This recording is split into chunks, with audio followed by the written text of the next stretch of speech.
10월 31일 월요일 마지막 헌혈. 호주에 사는 한 고령의 노인이 병원을 찾아 헌혈을 했습니다.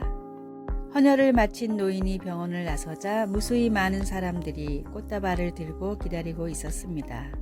사람들은 노인을 향해 열렬한 환호와 박수를 보내며 살려줘서 고맙습니다 라고 인사를 했습니다. 축하의 주인공인 해리스는 60년 전 우연히 수술을 받다가 자신에게 RH병을 치료할 수 있는 항체가 있다는 사실을 알게 됐습니다. 의사들은 희귀 항체를 가진 해리슨에게 놀라움을 금치 못했습니다. RH병은 산모의 혈액이 태아를 공격하는 희귀병인데 해리슨의 피로 이 병을 고칠 백신을 만들 수 있었습니다. 자신의 헌혈로 사람을 살릴 수 있다는 걸 알게 된 해리슨은 이후 2주마다 한 번도 거리지 않고 60년간 헌혈을 했습니다.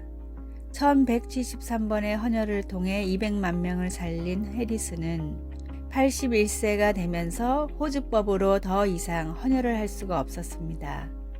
그래서 마지막 헌혈을 하던 날에 그동안 해리슨에게 도움을 받은 많은 부모와 자녀들이 병원으로 찾아와 감사를 표현한 것이었습니다. 한 사람의 삶이 수백만 명에게 생명을 선물로 줬듯이 예수님의 보혈로 모든 사람들이 구원받을 수 있습니다. 분명하고 유일한 진리이고 영원한 생명을 주는 예수님의 보혈을 세상에 힘써 전하십시오. 오늘의 말씀. 우리는 그리스도 안에서 그의 은혜의 풍성함을 따라 그의 피로 말미암아 속량 곧 죄 사함을 받았느니라. 에베소서 1장 7절. 오늘의 찬송 197장 은혜가 풍성한 하나님은. 오늘의 만나 나에게 주어진 것으로 영원한 생명을 주는 주님의 복음을 전하는 기회로 사용합시다.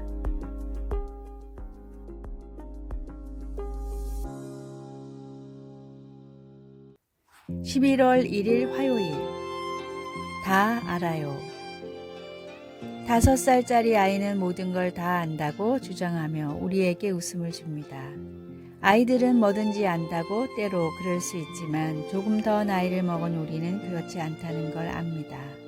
그리고 우리는 흔히 답보다는 질문거리를 더 많이 가지고 있습니다. 우리는 비록 모든 것을 다 알지 못해도 모든 것을 아시는 하나님을 우리가 알고 있다는 것을 종종 잊어버린 채 인생의 왜, 언제, 어떻게에 대해 궁금해합니다. 시편 139편 1절과 3절은 모든 것을 아시는 우리 하나님께서 우리를 얼마나 종합적으로 친밀하게 이해하고 계신지에 대해서 말합니다. 다윗은 여호와여 주께서 나를 살펴보셨으므로 나를 아시나이다. 나의 모든 길과 내가 눕는 것을 살펴보셨으므로 나의 모든 행위를 익히 아시오니 라고 말합니다. 우리를 완벽하게 사랑하시고 오늘 우리가 맞닥뜨릴 문제를 모두 알고 계시며 인생의 모든 상황에서 우리를 돕는 최선의 방법을 아시는 하나님을 우리가 알고 있다는 사실이 얼마나 유한이 되는지 모릅니다. 우리의 지식에는 언제나 한계가 있지만 하나님을 아는 지식이 가장 중요합니다. 우리에게는 하나님을 아는 지식이 가장 중요합니다. 하나님은 가장 신뢰할 수 있는 분이기 때문입니다. 말씀. 나의 모든 길과 내가 눕는 것을 살펴보셨으므로 나의 모든 행위를 익히 아시오니. 시편 139편 3절. 찬송 407장 구주와 함께 나 죽었으니. 기도. 저에 대한 모든 것을 또 제게 필요한 모든 것을 아시는 주님 감사합니다. 아멘.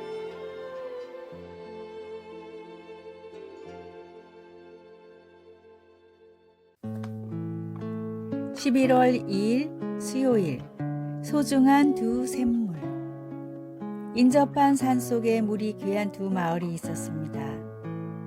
두 마을에는 소중한 샘물이 하나씩 있었는데 한 마을은 샘물을 누구나 마음껏 사용할 수 있었지만 다른 마을은 정해진 양만큼 사용할 수 있었습니다. 마음껏 물이 있는 마을 사람들은 물이 사람을 위해 있는 것이기 때문에 있을 때 잘 써야 한다고 생각했지만 정해진 양만 쓰는 마을 사람들은 언제 떨어질지 모르는 소중한 물이기 때문에 조금이라도 오래 쓰려면 아껴야 한다고 생각했습니다. 심지어는 샘물을 지키기 위해 다 같이 물을 안 쓰는 날까지 만들었습니다. 그러나 이런 노력에도 불구하고 샘물을 아껴 쓴 마을의 샘이 더 빨리 말라버렸고 마음껏 사용한 마을은 오히려 샘물이 그대로였습니다. 왜 이런 차이가 일어났을까요? 사용한 만큼 솟아나고 그대로 두면 썩어버리는 샘물의 특징을 아껴 쓰는 마을 사람들은 몰랐기 때문입니다.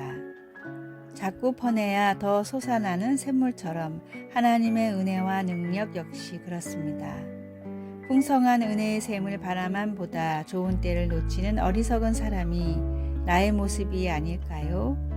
더 바라는 믿음과 기도의 간구함으로 다함이 없는 샘물 같은 하나님의 능력을 넘치도록 누리십시오. 오늘의 말씀, 내가 주는 물을 마시는 자는 영원히 목마르지 아니하리니 내가 주는 물은 그 속에서 영생하도록 솟아나는 샘물이 되리라. 요한복음 4장 14절. 오늘의 찬송 545장 이 눈에 아무 증거 아니 배워도. 오늘의 만나, 하나님의 능력을 제한하지 말고 놀랍게 누리게 하소서. 다함이 없는 주님의 능력에 필요한 것을 기도로 구합시다.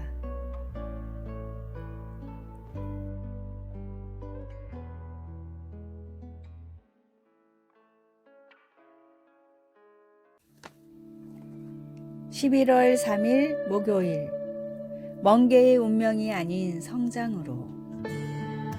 멍게는 특이한 생명체입니다. 바위와 조개 껍질에 붙어있는 멍게는 마치 부드러운 플라스틱 장난감처럼 보이기도 합니다. 멍게는 활발했던 어릴 때와는 달리 흐르는 물에서 영양분을 섭취하면서 수동적인 생활을 합니다. 멍게는 먹이를 찾고 자신을 보호하는 기능을 하는 원시적인 척수와 두뇌를 갖춘 올챙이 같은 모습으로 삶을 시작합니다. 어렸을 때는 바다를 탐색하며 시간을 보내지만 성체에 이르면 변화가 일어나 바위에 달라붙어서 탐색과 성장을 멈추어 버립니다. 그리고 자신의 뇌를 먹어치우는 섬뜩한 반전을 보여줍니다. 척추도 없이 생각도 없이 수동적으로 물결에 따라 사는 멍게. 베드로 사도는 우리에게 그런 멍게의 운명을 쫓지 말라고 권면합니다. 우리는 성장하도록 부르심을 받았고 그것은 곧 하나님의 성품에 참여하는 것을 의미합니다. 성장은 곧 정신적으로는 그리스도를 아는 지식을, 영적으로는 덕과 인내 그리고 절제의 모습을, 실제 삶에서는 서로 사랑하고 대접하며 각각 은사를 받은 대로 봉사하는 것을 더해 가는 것입니다. 베드로는 이 같은 성장을 통해 우리가 게으르지 않고 열매 없는 삶을 살지 않을 거라고 말합니다. 이 성장회로의 부르심은 10대뿐 아니라 70세의 사람에게도 똑같이 아주 중요합니다. 하나님의 성품은 바다처럼 광대한데 우리는 고작 몇 미터 밖에 나아가지 못했습니다. 하나님의 끝없는 성품을 탐구하며 새로운 영적 모험을 떠나 보십시오. 배우고 섬기며 위험을 감수해 내십시오. 성장하십시오. 말씀, 이런 것이 너희에게 있어 흡족한즉 너희로 게으르지 않고 열매 없는 자가 되지 않게 하려니와. 베드로후서 1장 8절. 찬송 453장 예수 더 알기 원하네. 기도, 하나님 아버지, 매일 주님을 더 닮아가려는 열정을 저에게 주소서. 예수님의 이름으로 기도드립니다. 아멘.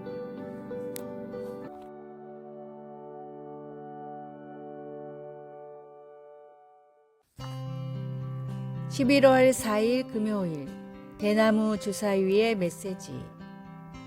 조선시대 선비들에게는 의기라는 중국 문화가 유행했습니다. 물컵처럼 생겼지만 정작 물을 부으면 쏟아져 버려 마실 수 없는 쓸모없는 컵인데 이 컵 주변에 청빈, 안분과 같은 분자의 교훈을 적어 부와 명예 같은 것들은 컵으로 빠져나가는 물과 같이 쓸모없는 것이며 정말 중요한 것을 잊지 말라는 일종의 교육용 도구였습니다. 의기 중 가장 유명한 것은 7개의 면이 있는 대나무 주사위였는데 각각의 면에는 다음의 교훈이 새겨져 있었습니다. 첫 번째, 매일 3번 감사의 말을 하라. 두 번째, 홧김에 나오는 말을 3번 참아라. 세 번째, 남을 3번 칭찬하라. 네 번째, 내 잘못을 3번 인정하라. 다섯 번째, 실수해도 3번만 꾸짖지 마라. 여섯 번째, 남이 잘못해도 3번만 탓하지 마라. 일곱 번째, 남의 흠을 3번만 헐뜯지 마라. 몸에 익히고 필요한 교훈은 가까이 두고 지켜야 합니다. 내 삶에 풍겨나는 그리스도의 향기를 위해 내 발의 등이고 내 마음에 비친 하나님의 말씀을 시시때때로 접하고 암송합시다. 오늘의 말씀, 주의 말씀대로 나를 붙들어 살게 하시고 내 소망이 부끄럽지 않게 하소서. 시편 119편 116절. 오늘의 찬송 201장 참 사람 되신 말씀. 오늘의 만나, 주님의 말씀을 내 삶에 더 가까이 두게 하소서. 가장 자주 쓰는 스마트폰을 볼 때마다 말씀을 한 구절씩 묵상합시다.